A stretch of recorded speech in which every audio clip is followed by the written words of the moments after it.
नमस्कार।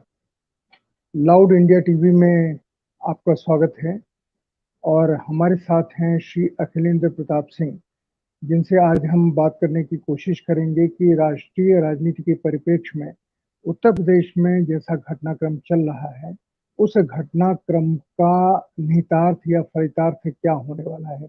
पर इसके पहले कि मैं बातचीत शुरू करूं, आपने देख लिया होगा सवेरे से हर जगह खबर चल रही है कि भारत के अभिनेता, महान अभिनेता दिलीप कुमार जी, जिन्होंने हिंदुस्तान को दुनिया में पहचान दिलाई और सिर्फ एक्टिंग के तौर पे नहीं बल्कि जुबान के तौर पर भी हिंदुस्तान में उन्होंने हिंदुस्तानी को पहचान दिलाई। दुनिया में भी उन्होंने हिंदी और उर्दू की जो मिश्रित शैली है हिंदुस्तानी, उसे लेकर के सारी दुनिया ने उन संवादों को दोहराया जिन्हें दिलीप साहब ने अपनी फिल्मों के जरिए से लोगों के बीच में रखा।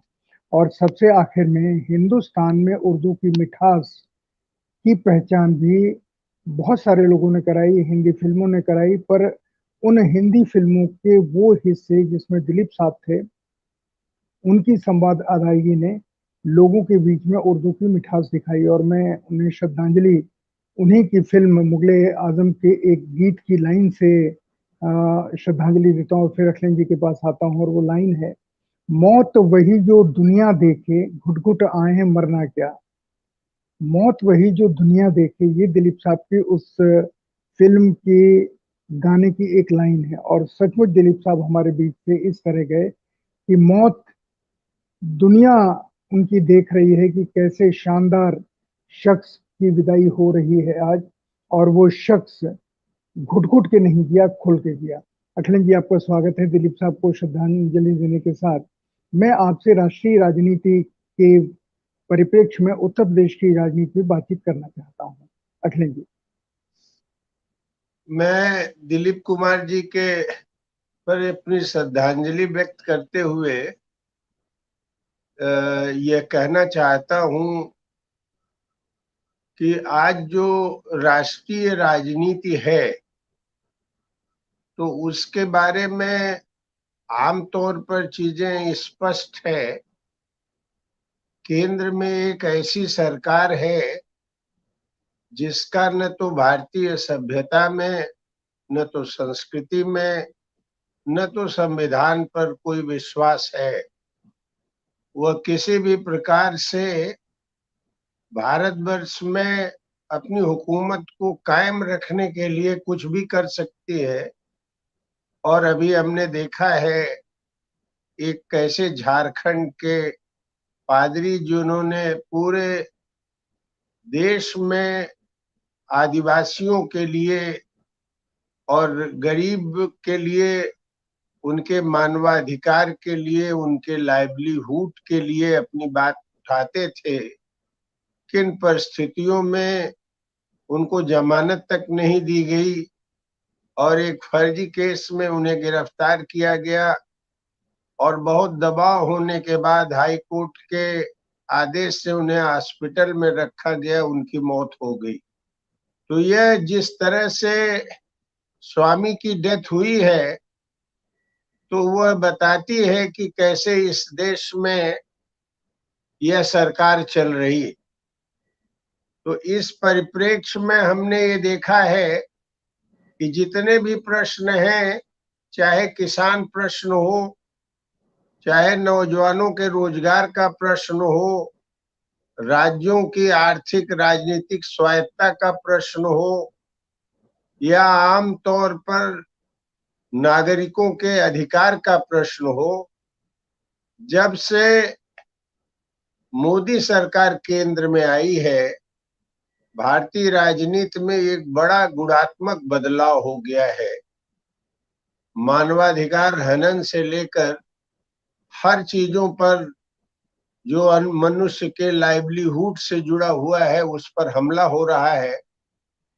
और किस तरह से कोविड-19 को हैंडल किया गया, यह भी आपने देखा है कि सरकार पूरी तौर पर संवेदनहीन बनी रही। पूरी अर्थव्यवस्था चौपट है। सप्लाई साइड बढ़ाया जा रहा है, लेकिन लोगों की डिमांड बढ़ाने के लिए कोई आर्थिक सहयोग नहीं दिया जा रहा है।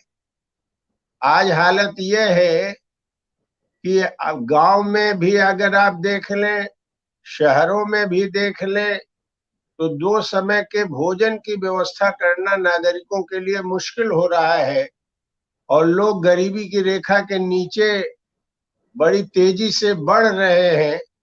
बावजूद इसके इतने बड़े पैमाने पर महंगाई बढ़ाई जा रही है और टैक्स लगाकर डीजल पेट्रोल के दाम बढ़ाए जा रहे हैं, जिससे खाद्य पदार्थ से लेकर हर चीजों के दाम बेइंतहा बढ़ रहे हैं।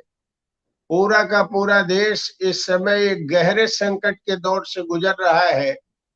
कश्मीर का भी जो प्रश्न था, बहुत लोगों ने सोचा कि शायद मोदी किसी बाहरी दबाव की वजह से कश्मीर में वार्ता कर रहे हैं, लेकिन सच्चाई ये है कि कश्मीर के सवाल को हल करने के बारे में सरकार कतई गंभीर नहीं है। केवल परसीमन कराकर वहां की जो डेमोग्राफी है उसमें बदलकर अपना ग्रिप जम्मू कश्मीर में ये सरकार बढ़ाना चाहती है और वहां के लोगों का जो अधिकार है अभी तक उस पर हनन जारी है और उस पर कोई भी गंभीरता नहीं है। तो सब मिला जुला के देखा जाए तो राष्ट्रीय राजनीति में आम जनता के लिए कोई जगह नहीं रह गई है और यहाँ तक कि जो राज्य अपने अधिकारों की बात कर रहे हैं, कश्मीर ही नहीं, यहाँ तक कि आप अगर बंगाल को भी देखिए तो बराबर बंगाल के ऊपर हमला हो रहा है। संविधान के जो अधिकार हैं राज्यों के, जीएसटी से उसकी आर्थिक कमर पहले ही तोड़ दी गई और जो उसके अधिकार हैं उन अधिकारों पर भी हमला हो रहा है।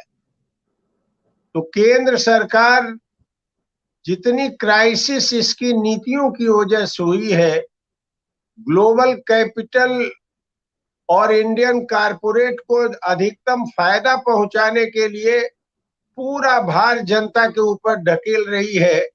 और इस दौर में भी अगर आपने देखा है कैसे कुछ बड़े पूंजी घराने जो सरकार के पूरे साथ में गलबहियां लेके चल रहे हैं, सरकार के सहयोग से चल रहे हैं, समर्थन से चल रहे हैं, इस कोविड पीरियड में भी कई गुना उनकी आमदनी बढ़ गई और देश की जनता की हालत और खराब हो गई। तो आज एक देश में यह एक जरूरत है कि यह जो केंद्र की सरकार है इस पर लगाम लगाया जाए और कुछ मुद्दों को, चुनिंदा मुद्दों को चुन करके, जिसमें सोशल सिक्योरिटी का प्रश्न है, किसानों के एमएसपी का प्रश्न है, नौजवानों के रोजगार का प्रश्न है, देश में फेडरल ऑटोनॉमी का प्रश्न है और देश में शांति का प्रश्न है। इन सब प्रश्नों को हल करने के लिए राष्ट्रीय स्तर पर जितनी भी चुनाव में हिस्सेदारी करने वाली या चुनाव से बाहर रहने वाली ताकतें हैं, उनको एक एजेंडे पर, एक प्रोग्राम पर, राष्ट्रीय स्तर पर एक मंच बना के आना चाहिए। और आज जो देश के सामने बड़ा संकट मोदी सरकार ने खड़ा कर दिया है, अब वो मोदी परसोना जो पहले प्रोजेक्ट किया जा रहा था बिग कैपिटल के द्वारा, वह तो अब नहीं है कोविड-19 के बाद, लेकिन आज भी उसके अवशेष मजबूती से हिंदुस्तान में अपना दबाव बनाए हुए हैं। उस परसोना से देश को मुक्त किया जाए और एक डेमोक्रेटिक रिपब्लिक का जो एस्पिरेशन है उसके आधार पर देश में एक नई राजनीति की शुरुआत हो, जिसमें सब लोग मिलजुल करके काम करें, जो इस मोदी परसोना से मुक्त होना चाहते हैं। यह आज राष्ट्रीय राजनीति की बेहद जरूरत है और इस हिसाब से मैं राष्ट्रीय राजनीति को देखता हूं। अब उस संदर्भ में उत्तर प्रदेश की अगर आप बात करें, नहीं, एक मिनट, पर ये इसके साथ एक सवाल और है जो अनुत्तरित है।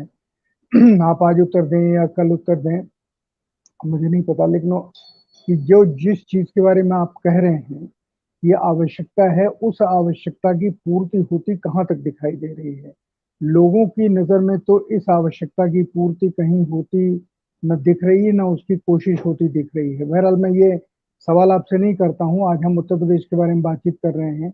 इसी संदर्भ में अब आप मैंने सिर्फ सवाल छोड़ दिया, आप आगे उसके बारे में बात करेंगे, पर अभी आप उत्तर प्रदेश के बारे में जो कह रहे थे उसे जारी रखिए। नहीं, आप सही इस बात को कह रहे हैं। देखिए, कोशिश तो जो राष्ट्रीय मुख्य धारा के दल हैं, आमतौर पर अगर कहा जाए तो अभी तक वह कोशिश उनके पार्ट पर गंभीरता से दिखता नहीं। जैसे अभी बड़ा कंफ्यूजन है उनके बीच में। एक बड़ा कंफ्यूजन है कि फेडरल फ्रंट बनाया जाए, या एक बड़ा कंफ्यूजन है कि कांग्रेस को लेकर के भी एक अपोजिशन का ब्लॉक बनाया जाए। मैं ये मानता हूं कि अभी के दौर में कांग्रेस को माइनस करके बीजेपी का मुकाबला करने की बात महज एक सपना है। तो जरूरत तो ये थी कि इधर से ये बात आती, लेकिन उधर से ये बात नहीं आ रही है। जो मुख्य धारा के राजनीतिक दल नहीं है, लेकिन मैं जो किसान आंदोलन है, जो अन्य राजनीतिक छोटे बड़े संगठन हैं, उनमें मैं एक आम सहमति देख रहा हूं कि वो लोग एक प्रोग्राम के बारे में जरूर चर्चा शुरू किए हैं, जिन प्रोग्राम की बात मैं ये कह रहा था। और इन दलों को वो लोग बाध्य भी करना चाहते हैं कि वो आए, एक साथ खड़े हों, ताकि भाजपा को डिफीट दिया जा सके। अभी जैसे आपने देखा है कि जो पार्लियामेंट का सेशन शुरू होने जा रहा है, उसमें किसान आंदोलन ने ये कहा है कि हम राजनीतिक जो विपक्ष है उससे चाहेंगे कि वो खुलकर पार्लियामेंट का बायकॉट न करे। ये किसानों के जो मुद्दे हैं, यह पार्लियामेंट में मजबूती से उठाए जाएं। साथ ही साथ जो देश के सामने संकट है, तो यह एक तरह से जमीनी स्तर से प्रेशर भी बन रहा है, एक जी। प्रेशर भी उठ रहा है। यह जी। अलग बात है कि मुख्य धारा के दलों में अभी वह गंभीरता नहीं दिख रही है। अभी उनकी ढपली अपना राग वाला ही उनका स्वर सुनाई दे रहा है, लेकिन जो आंदोलन की ताकतें हैं वो बड़ी शिद्दत से महसूस कर रही हैं। इस देश में एक एजेंडा तय किया जाए, एक प्रोग्राम बनाया जाए, जिसमें सभी लोगों को लेकर के, कांग्रेस से लेके जितने भी क्षेत्रीय दल हैं उनके साथ उन पर दबाव डाला जाए कि वह एक राष्ट्रीय मंच पर आए। और मैं समझता हूं कि चुनाव आते आते केंद्र के यह उनका जो आंदोलन है, यह इस पर दबाव बनाने में सफल होगा। नहीं तो वे लोग भी कोई नया रास्ता तलाशेंगे, और उस नए रास्ते में वो चाहेंगे कि उनकी भी वॉइस पार्लियामेंट में पहुंचे। बहरहाल ये ठीक। देखने की बात है कैसे क्या होगा। जहां तक उत्तर प्रदेश की बात है, तो उत्तर प्रदेश का एक बहुत बेहतरीन माहौल बना हुआ था। मैं हुआ था इसलिए कह रहा हूं कि योगी सरकार से लोग आजिज आ गए थे। और आप गांव में भी बात कर लेते, कस्बों में भी बात कर लेते, महानगरों में भी बात कर लेते, एक गहरे मोह भंग के दौर से लोग गुजर रहे थे। और उस समय एक चर्चा भी बन रही थी कि जिसको मोदी के साथ जाना हो जाए, लेकिन एक सेंटर यहाँ पर बन सकता है। और वह सेंटर, लोगों की उम्मीद थी समाजवादी पार्टी से, कि समाजवादी पार्टी खासतौर पर अखिलेश एक बड़ी भूमिका यहाँ निभा सकते हैं। लेकिन जिस तरह से जिला पंचायत अध्यक्ष के चुनाव में जो देखा गया, यह तो अद्भुत नजारा था। माने जिन लोगों का बहुमत है, कुछ जिलों को छोड़ दिया जाए, तो वहां उनके जिला पंचायत अध्यक्ष नहीं बने।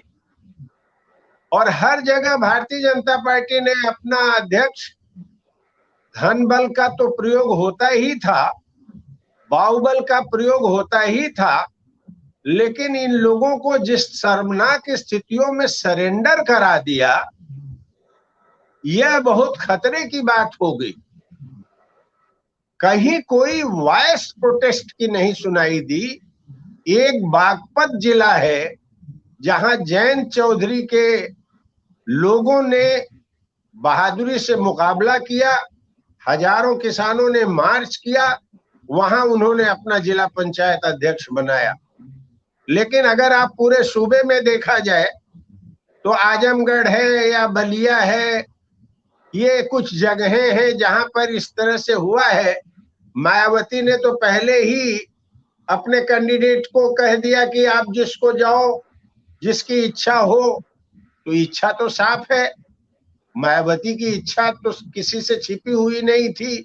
उन्होंने तो अपना नंबर 1 दुश्मन उत्तर प्रदेश में समाजवादी पार्टी या कांग्रेस को ही बना रखा था।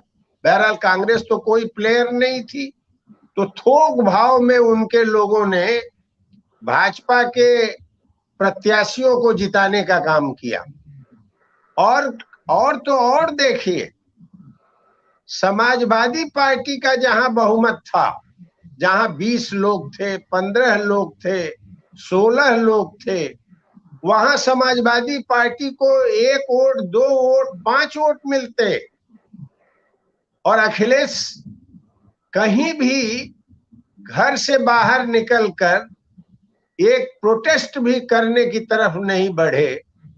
केवल कुछ ट्वीट कर देना या ये कह देना कि मैं तो 22 में आ रहा हूं, ये केवल एक बयानबाजी रही। तो मैं इस पर विचार कर रहा था कि वजह क्या हो सकती है। जी, एक वजह हमने यह देखा, यहाँ कुछ बाहुबली थे जिनको जेल में डाल रखा है। उन बाहुबलियों के लोगों ने, जैसे हमने गाजीपुर में देखा, उन लोगों ने योगी के प्रत्याशी को वोट जाके दिया।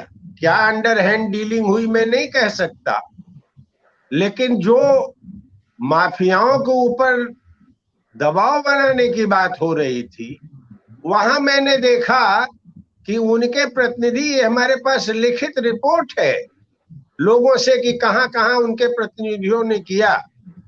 ओवैसी को उत्तर प्रदेश में प्लांट किया जा रहा है और ओवैसी के लोग मुरादाबाद से लेकर गाजीपुर तक खुलेआम भारतीय जनता पार्टी के प्रत्याशियों को उन्होंने वोट किया। तो ये हालत उत्तर प्रदेश में बन गया है, जहां पर मोदी और योगी के नाम पर जो वोट मिला था जिला पंचायत में, वो दूसरे नंबर पर था।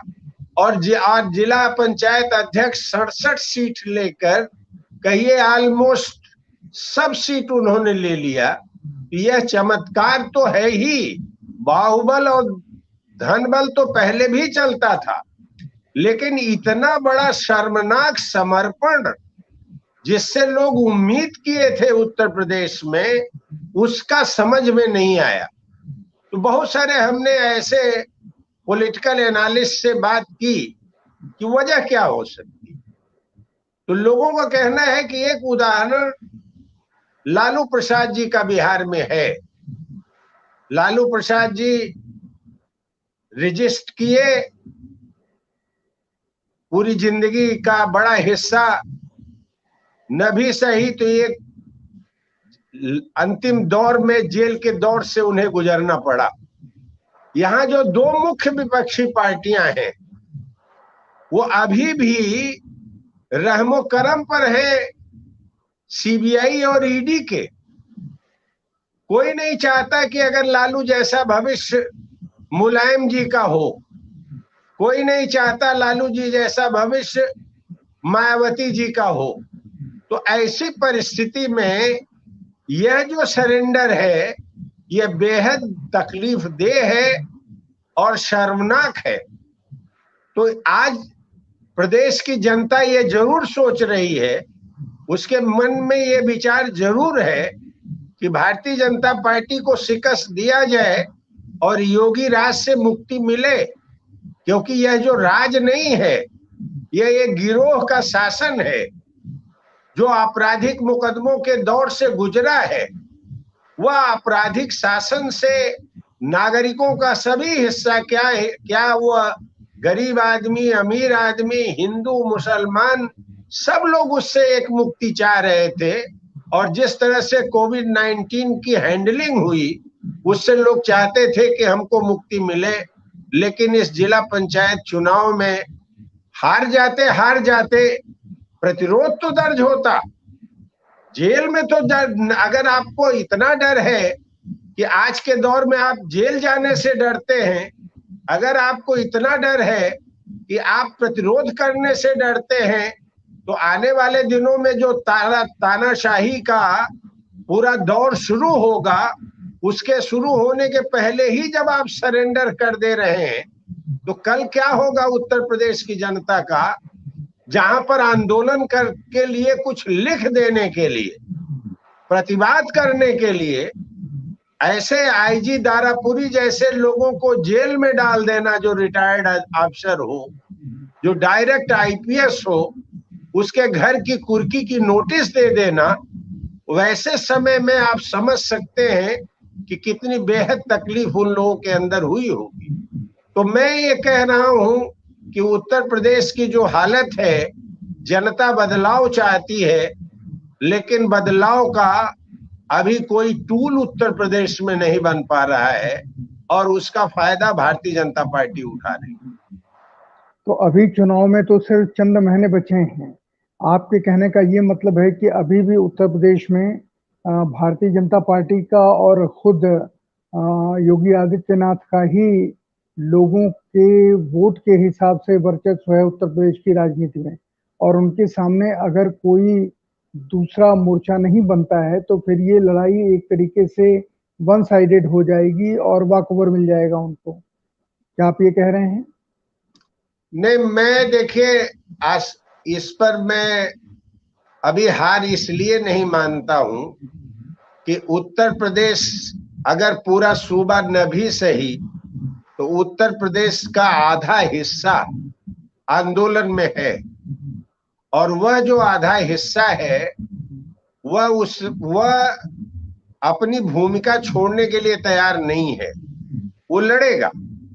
और जनता एक बदलाव चाहती है, जनता ये बदलाव चाहती है, और योगी सरकार से उसको, अखिलेश जी, ये उसे अलग, योगी सरकार से वो छुटकारा चाहती है। ये भाव बहुत मजबूत है, इसलिए वॉकओवर तो नहीं मिलने जा रहा है। अखिलेश जी, ये आपका अपना, आपकी अपनी समझ, आपका विश्लेषण हो सकता है, पर जनता चाहती है ये दर्शित कहाँ हो रहा है? नंबर एक।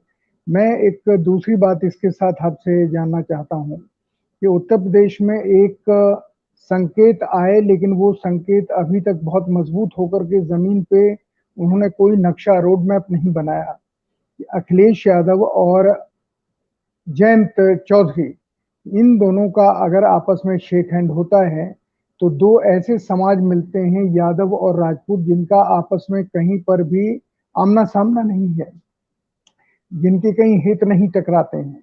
तो अगर ऐसा होता है तो क्या उत्तर प्रदेश में वो सारे लोग जिन्हें कोई विकल्प नहीं मिल रहा है, जिसकी चर्चा आप कर रहे हैं, क्या उसका कुछ फायदा मिलेगा उत्तर प्रदेश के चुनाव में, और योगी जी के सामने एक सशक्त मोर्चा बन पाएगा? नहीं, मैंने आपसे ये अर्ज किया है कि उत्तर प्रदेश की जनता की जो इच्छा है वो सर्वोपरि है। यह सही है कि अभी सामाजिक समीकरण भारतीय जनता पार्टी ने अपने पीछे बनाने की हर संभव कोशिश की है, या उसे रिटेन करने की कोशिश की है, लेकिन कोई सामाजिक समीकरण स्थिर नहीं होता है। और यह भी आपने देखा होगा, जब जिला पंचायत का चुनाव हुआ और जो उसमें प्रतिनिधि चुने गए, तो पार्टियों की ऊपर से उतनी बड़ी भूमिका नहीं थी। जनता की जो स्वतः स्फूर्त भावना थी, वह योगी सरकार के तमाम हथकंडों को विफल करते हुए उन्होंने उनके विपक्ष में वोट किया। जहां तक जयंत चौधरी या अखिलेश के एक होने की बात है, वह तो हमारे ख्याल से ऑलमोस्ट तय है। कम से कम अखिलेश और जयंत चौधरी का जो मिलना है वह कहीं न कहीं सामाजिक शक्तियों का एक नया ध्रुवीकरण भी करता है। और हम यह भी ये देखते हैं कि देर सवेर कांग्रेस के साथ भी, अभी भले अखिलेश कहें कि हमको छोटे दलों के साथ ही रहना है, अब उनके कुछ लोग कहें कि कांग्रेस के आने के साथ आपका वोट घट जाएगा, ये जितनी भी बात करें, लेकिन जो जनता का दबाव बनेगा, एक बड़ा कोलिशन बनाने के लिए यह मोर्चा भी तैयार होगा। और अगर नहीं तैयार होगा तो दबाव में भी इसको तैयार होना पड़ेगा। सवाल इस बात का है कि अभी की तारीख में नीचे से दबाव बनाने की जरूरत है। देखिए, एक फ्रंट पर उत्तर प्रदेश की जनता ने अपना मन मिजाज बना लिया है, अब उसको दूसरी लड़ाई लड़नी पड़ेगी कि ये जो ढुलमुल नीति है समाजवादी पार्टी की, या जो जेल जाने का भय है, चाहे वो माननीय मुलायम जी हो, चाहे जो लोग अभी रिवर फ्रंट वगैरह में भ्रष्टाचार किए, मैं तो ये मानता हूं जिन लोगों ने भ्रष्टाचार किया है उनको जेल जाना ही चाहिए, उनकी संपत्ति जब्त होनी चाहिए। लेकिन जो लोग भ्रष्टाचार से परे हैं वे लोग बाध्य करेंगे इनको कि वो सब लोग ये जनता की इच्छा का सम्मान करें। और एक मंच पर ही आने की बात नहीं है, एक एजेंडा भी बनाए, जिस एजेंडा में किसानों का एमएसपी देना, छोटे मझोले किसानों को सहकारी समितियों से उनके जो उत्पादन है उनके खरीद की गारंटी करना, और जो कृषि आधारित उद्योग है उसके लिए सहकारीकरण करना, छोटे मझोले जो उद्योग हैं उनको फंड देना, रोजगार की गारंटी करना, और जो यहाँ पर काला कानून का शासन चल रहा है इन काले कानूनों का खात्मा करना, इस तरह का एजेंडा भी उत्तर प्रदेश की जनता बनाएगी, यह मैं यकीनन ये कह सकता हूं। अभी 4 तारीख को पूर्वांचल के किसानों ने एक बैठक घोसी में किया है। अभी मैं देख रहा हूं छोटे मोटे जितने भी दल हैं आंदोलन करते हैं, कोई एक कस्बे में है, कोई एक जिले में है। इसी 11 तारीख को फिर उनकी एक लखनऊ में बैठक है जिसमें वो लोग चाहते हैं कि एक एजेंडा बनाया जाए और इन दलों के सामने पेश किया जाए कि आप लोग इन एजेंडे पर एक होइए।